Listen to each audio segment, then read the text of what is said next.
Hi friends, ಎಲ್ಲರಿಗೂ ನಮಸ್ಕಾರ. ಇಂದು ಮುದ್ದು ಸೊಸೆ ಧಾರಾವಾಹಿ ಸಂಚಿಕೆಯಲ್ಲಿ ಏನಾಗ್ತಿದೆ ನೋಡೋಣ ಬನ್ನಿ. ಅದಕ್ಕೂ ಮುಂಚೆ ನೀವು ನಮ್ಮ ಚಾನಲ್ನ ಸಬ್ಸ್ಕ್ರೈಬ್ ಮಾಡಿಲ್ಲ ಅಂದರೆ ಸಬ್ಸ್ಕ್ರೈಬ್ ಮಾಡ್ಕೊಳ್ಳಿ, ಸಪೋರ್ಟ್ ಮಾಡಿ. ಭದ್ರೇಗೌಡರು ಕೋರ್ಟಲ್ಲಿ ಇವರು ನನಗೆ ಬಸ್ರಿ ಅಂತ ಸುಳ್ಳು ಹೇಳಿ ನನ್ನ ಭಾವನೆಗಳ ಜೊತೆ ಆಟ ಆಡಿದ್ದಾರೆ. ಇಂಥ ಮೋಸಗಾರ್ತಿ ಜೊತೆ ಜೀವನ ಮಾಡೋದಕ್ಕೆ ನನಗಿಷ್ಟ ಇಲ್ಲ ಮಹಾಸ್ವಾಮಿ, ನನಗೆ ಆದಷ್ಟು ಬೇಗ ಡಿವೋರ್ಸ್ ಕೊಟ್ಬಿಡಿ ಅಂತ ಕೋರ್ಟ್ಗೆ ಹೇಳ್ತಾ ಇರ್ತಾರೆ. ಆಗ ವಿದ್ಯಾಗೆ ಜಡ್ಜ್ ಸಾಹೇಬರು ನೀನು ಮಾಡಿರೋದು ತಪ್ಪಲ್ವೇನಮ್ಮ ಅಂತ ಕೇಳ್ತಾ ಇರ್ತಾರೆ. ಅದಕ್ಕೆ ಹೌದು ಸ್ವಾಮಿ, ನಾನು ಮಾಡಿರೋದು ತಪ್ಪು ಅಂತ ಗೊತ್ತು, ಆದರೆ ಸಂದರ್ಭಕ್ಕೆ ಸಿಲುಕ್ಬಿಟ್ಟು ಒತ್ತಡಕ್ಕೆ ಮಣದ್ಬಿಟ್ಟು ಹಾಗೆ ಮಾಡಬೇಕಾಯ್ತು ಅಂತ ಹೇಳ್ತಾ ಇರ್ತಾಳೆ. ಅಂಥ ಸಂದರ್ಭ ಏನಮ್ಮ ಆಯಿತು, ಬಸ್ರಿ ಅಂತ ಸುಳ್ಳು ಹೇಳಿಬಿಟ್ಟು ಇನ್ನೊಬ್ಬರು ಭಾವನೆಗಳ ಜೊತೆ ಆಟ ಆಡೋದು ತಪ್ಪಲ್ವಾ ಅಂತ ಹೇಳ್ತಿರ್ತಾರೆ. ಆಗ ವಿದ್ಯೆ ನಡೆದಿರೋ ವಿಚಾರಗಳನ್ನೆಲ್ಲ ಹೇಳ್ತಾ ಇರ್ತಾಳೆ. ಇಲ್ಲ ಮಹಾಸ್ವಾಮಿ, ಮದುವೆಗೂ ಮುಂಚೆ ನಮ್ಮ ಕೆಲವೊಂದು ತಪ್ಪು ಕಲ್ಪನೆಗಳಿಂದಾಗಿ ಮನೇಲಿ ಏನೇನೋ ನಡೆದೋಯ್ತು. ಆಗ ನಮ್ಮಮ್ಮ ನನ್ನನ್ನು ಕಾಪಾಡ್ಕೋಬೇಕು ಅನ್ನೋ ವಿಚಾರಕ್ಕೋಸ್ಕರ ಆ ಸುಳ್ಳನ್ನು ಹೇಳಿ ನನ್ನ ಬಸ್ರಿ ಅಂತ ಹೇಳಿದ್ದಾರೆ. ಇಲ್ಲ ಅಂದರೆ ಅವತ್ತು ಇವ್ರು ನನ್ನನ್ನು ಕೊಂದೇ ಹಾಕಿಬಿಡ್ತಾಯಿದ್ರು, ಅದಕ್ಕೋಸ್ಕರ ಹೇಳಿದರು ಅಂತ ಹೇಳ್ತಾಳೆ. ಅದಾದಮೇಲಾದರೂ ಹೇಳಬೇಕಿತ್ತಲ್ವಾ, ಅದನ್ನ ಯಾಕೆ ಸತ್ಯದ ಕಟ್ಟೆ ಒಡಿದೇನೆ ಮರೆ ಮಾಚಿರೋದು ಅಂತ ಭದ್ರೇಗೌಡ ಕೇಳ್ತಾ ಇದ್ದಾಗ, ಈ ವಿಚಾರ ನಾನು ಹೇಳಬೇಕು ಅಂತ ಎಷ್ಟೇ ಪ್ರಯತ್ನ ಪಟ್ಟರೂ ಕೂಡ ಅವರು ಕಟ್ಕೊಂಡಿರೋ ಆಸೆ ಕನಸು ನನ್ನನ್ನು ಕಟ್ಟಾಕ್ತಾ ಇತ್ತು ಮಹಾಸ್ವಾಮಿ. ನಾನು ಎಷ್ಟೋ ಸಾರಿ ಹೇಳಬೇಕು ಅಂತ ಪ್ರಯತ್ನ ಪಟ್ಟಾಗ ಅವ್ರ ಅವ್ವನೇ ನನ್ನ ಹೊಟ್ಟೆನಲ್ಲಿ ಹುಟ್ಟು ಬರ್ತಾಳೆ ಅಂತ ಅವರು ಶಾನೆ ಕನಸುಗಳನ್ನ ಕಟ್ಕೊಂಡ್ಬಿಟ್ಟು ನನ್ನ ಹೊಟ್ಟೆನಲ್ಲಿ ಮಗು ಬೆಳೀತಾ ಇದೆ ಅಂತ ಅದ್ರ ಜೊತೆ ಎಲ್ಲ ಮಾತಾಡೋದು, ಈ ರೀತಿ ಎಲ್ಲ ಮಾಡ್ತಾಯಿದ್ರು ಮಹಾಸ್ವಾಮಿ. ಆಗ ನನಗೆ ಹೇಳೋದಕ್ಕೆ ಬಾಯೇ ಬರಲಿಲ್ಲ. ಹಾಗಾಗಿ ನಾನು ಈ ವಿಚಾರನ ಅವ್ರಿಗೆ ಹೇಳೋಕ್ಕಾಗಲಿಲ್ಲ ಅಂತ ಹೇಳ್ತಿರ್ತಾರೆ. ನಂತರ ಅಷ್ಟೇ ಅಲ್ಲ ಮಹಾಸ್ವಾಮಿ, ಮನೆಯಲ್ಲಿ ಅಮ್ಮಮ್ಮ, ಅತ್ತೆ, ಮಾವ ಈ ಮಗು ಬಗ್ಗೆ ಶಾನೆ ಕನಸುಗಳು ಕಟ್ಕೊಂಡು ತುಂಬ ಭಾವನಾತ್ಮಕವಾಗಿ ಬೆರ್ತೋಗ್ಬಿಟ್ಟಿದ್ರು. ಅವ್ರುಗಳಿಗೆ ಹೇಗೆ ಹೇಳಬೇಕು, ಹೇಗೆ ಅರ್ಥ ಮಾಡಿಸ್ಬೇಕು ಅಂತಲೇ ಗೊತ್ತಾಗಲಿಲ್ಲ. ಹಾಗಾಗಿ ನಂತರ ಅಷ್ಟೇ ಅಲ್ಲ ಮಹಾಸ್ವಾಮಿ, ಹೊಟ್ಟೆಗೆ ಬಟ್ಟೆ ಕಟ್ಕೊಂಡ್ಬಿಟ್ಟು ಸುಳ್ಳು ಹೇಳಿದ್ದಾರೆ ಅಂತ ಭದ್ರೇಗೌಡ ಹೇಳ್ತಿರ್ತಾನೆ.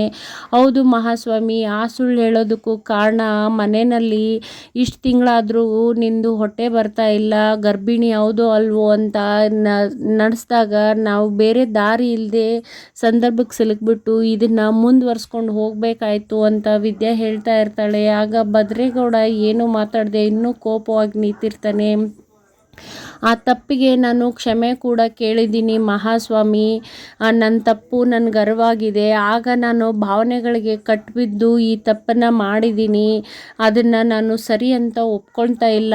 ಆದರೆ ನಾನು ಆ ತಪ್ಪಿನಗೋಸ್ಕರ ಶಿಕ್ಷೆ ಕೂಡ ಅನುಭವಿಸ್ತಾ ಇದ್ದೀನಿ. ಅವ್ರ ಹಟ್ಟಿಯನ್ನು ಬಿಟ್ಟು ಬಂದುಬಿಟ್ಟು ನನ್ನ ಹಟ್ಟಿನಲ್ಲೇ ನಾನು ತಾಯಿ ಮನೆಯಲ್ಲೇ ವಾಸ ಮಾಡ್ತಾ ಇದ್ದೀನಿ, ನನ್ನ ಶಿಕ್ಷೆ ನಾನು ಅನುಭವಿಸ್ತಾ ಇದ್ದೀನಿ ಮಹಾಸ್ವಾಮಿ ಅಂತ ಹೇಳ್ತಿರ್ತಾಳೆ. ನಂತರ ನಾನೀಗ ದಿಟ್ಟವಾಗ್ಲೂ ಅವ್ರು ಯಾವ ಆಸೆ ಕನಸಿಗೆ ಇಷ್ಟೆಲ್ಲ ಮಾಡಿದ್ರು, ಇವಾಗ ನಾನು ದಿಟ್ಟವಾಗ್ಲೂ ಗರ್ಭಿಣಿ ಮಹಾಸ್ವಾಮಿ. ನನ್ನ ಮಗುಗೋಸ್ಕರನಾದರೂ ನಾನು ಅವ್ರ ಜೊತೆಗೆ ಬಾಳ್ತೀನಿ. ನನ್ನ ಮಗು ನಾಳೆ ಅಪ್ಪ ಯಾರು ಅಂತಾದರೂ ಬೇಕಲ್ವೇ, ಅವ್ರು ನನ್ನ ಜೊತೆ ಗಂಡಾಗಿ ಇರ್ತಾರೋ ಇಲ್ವೋ ಗೊತ್ತಿಲ್ಲ, ಆದರೆ ನನ್ನ ಮಗುಗೆ ಅಪ್ಪ ಬೇಕಲ್ವೇ, ಅದಕ್ಕೋಸ್ಕರನಾದರೂ ನನ್ನ ಜೀವನ ಮಾಡ್ತೀನಿ ಅಂತ ಕೋರ್ಟಲ್ಲಿ ಹೇಳ್ತಿರ್ತಾಳೆ. ಇತ್ತ ಮನೆಯಲ್ಲಿ ಚಿತ್ರ, ಮಣಿ ಎಲ್ಲನೂ ಹೊರ್ಗಡೆ ನಿಂತಿರ್ತಾರೆ. ಕೋರ್ಟಲ್ಲಿ ಏನಾಗಿದೆ ಅಂತ ನೋಡ್ತಾ ಅಷ್ಟರಲ್ಲೇ ಕಣ್ಮಣಿ ಮನೆಗೆ ಬರ್ತಾ ಇರ್ತಾಳೆ. ಅವಳು ಕ್ಯಾಬಲ್ಲಿ ಬಂದಿರೋದನ್ನ ನೋಡ್ಬಿಟ್ಟು ಎಲ್ಲರಿಗೂ ಆಶ್ಚರ್ಯ ಆಗುತ್ತೆ.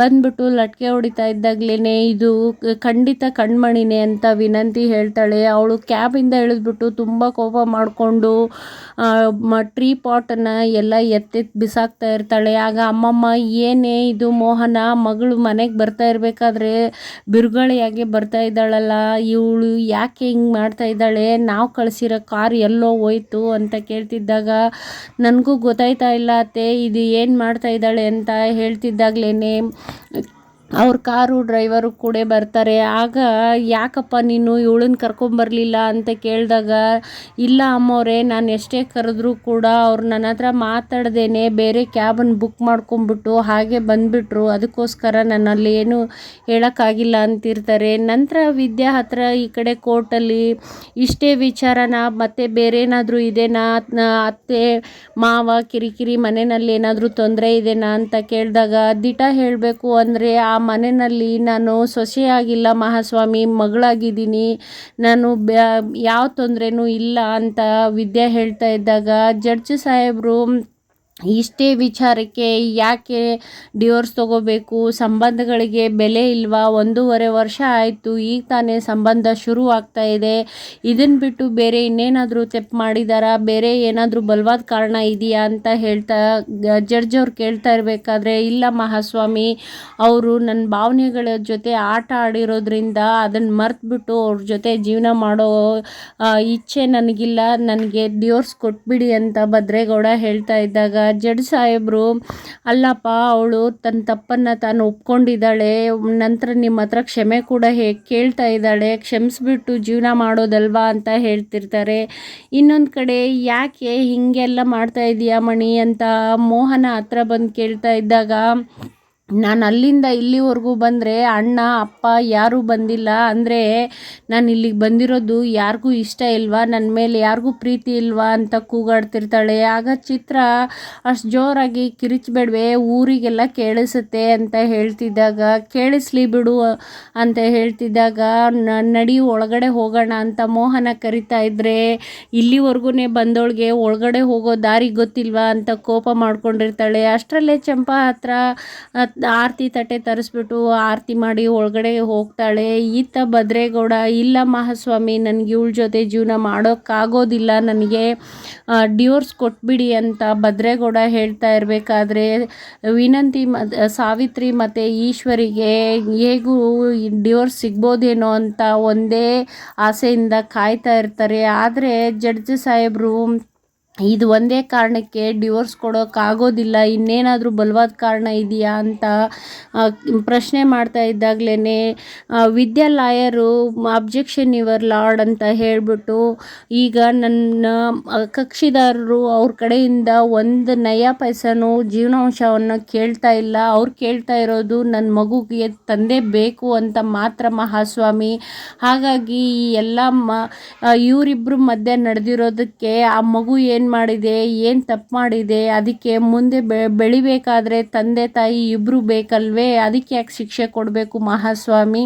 ಹಾಗಾಗಿ ಇದೆಲ್ಲ ಅಂಶಗಳನ್ನು ಗಮನದಲ್ಲಿಟ್ಕೊಂಡು ನ್ಯಾಯ ಕೊಡಿ ಅಂತ ಲಾಯರ್ ಕೇಳ್ತಾರೆ. ನಂತರ ಜಡ್ಜು ಇದು ಎರಡೇ ಕಾರಣ ಇಟ್ಕೊಂಡ್ಬಿಟ್ಟು ಅವ್ರಿಗೆ ಡಿವೋರ್ಸ್ ಅಂತ ಕೊಡೋಕ್ಕಾಗೋದಿಲ್ಲ, ಈ ಕೋರ್ಟು 6 ತಿಂಗಳು ಅವರಿಗೆ ಕಾಲಾವಕಾಶ ಕೊಡುತ್ತೆ, ಇನ್ನೂ ಸಾಕಷ್ಟು ಹೊಂದಾಣಿಕೆ ಆಗುವಂಥ ವಿಷಯಗಳು ಅವ್ರ ಮಧ್ಯೆ ಇದೆ, ಬೇರೆ ಯಾವುದೇ ತಕರಾರು ತಂಟೆಗಳು ಇಲ್ಲ, ಆದ ಕಾರಣ ಅವರಿಬ್ಬರು ಒಟ್ಟಿಗೆ ಬಾಳೋದಕ್ಕೆ ಇನ್ನೂ 6 ತಿಂಗಳು ಕಾಲಾವಕಾಶ ಕೊಡುತ್ತೆ ಅಂತ ಹೇಳ್ತಾ ಇರ್ತಾರೆ. ಆಗ ಸಾವಿತ್ರಿ, ಬೇಡ ಸ್ವಾಮಿ, ಇವತ್ತೇ ಅವರು ದರಿದ್ರದವ್ರ ಸಂಬಂಧನ ಮುರಿದು ಕೊಟ್ಬಿಡಿ, ಅವಳಿಗೆ ಬದುಕಕ್ಕೆ ಯೋಗ್ಯತೆನೇ ಇಲ್ಲ ಅಂತ ಇದ್ದಾಗ ಜಡ್ಜ್ ಅವರು ಕೋಪ ಮಾಡಿಕೊಂಡು, ಯಾರು ನೀವು ಅಂತ ಕೇಳ್ತಾರೆ. ಅಷ್ಟರಲ್ಲಿ ಅವ್ರ ಸಂಬಂಧಿಕರು ಅಂತ ಲಾಯರ್ ಹೇಳಿದಾಗ, ಇದೆಲ್ಲ ಹೇಳೋದಕ್ಕೆ ನಿಮಗೇನು ಅಧಿಕಾರ ಇದ್ದಿತ್ತು ಅಂತ ಅವ್ರಿಗೆ ಬಾಯಿ ಮುಚ್ಚಿಸ್ತಾರೆ. ಇನ್ನೊಂದು ಕಡೆ ವಿದ್ಯಾಗೆ ಅವಳೊಟ್ಟಿಗೆ ಜೀವನ ಮಾಡೋದಕ್ಕೆ 6 ತಿಂಗಳು ಕಾಲಾವಕಾಶ ಕೊಟ್ಟಿರೋದಕ್ಕೆ ರತ್ನಾಗೆ ನಿರಾಳ ಆಗುತ್ತೆ. ಹೇಗೋ ನನ್ನ ಮಗಳ ಬದುಕೇನಾದರೂ ಸರಿ ಹೋಗ್ಬೋದೇನೋ ಅಂತ ಒಂದು ಕಡೆ ಆಶಾಕಿರಣ ಮೂಡುತ್ತೆ. ಅಲ್ಲಿಗೆ ಈ ಸಂಚಿಕೆ ಮುಗಿಯುತ್ತೆ. ಧನ್ಯವಾದಗಳು.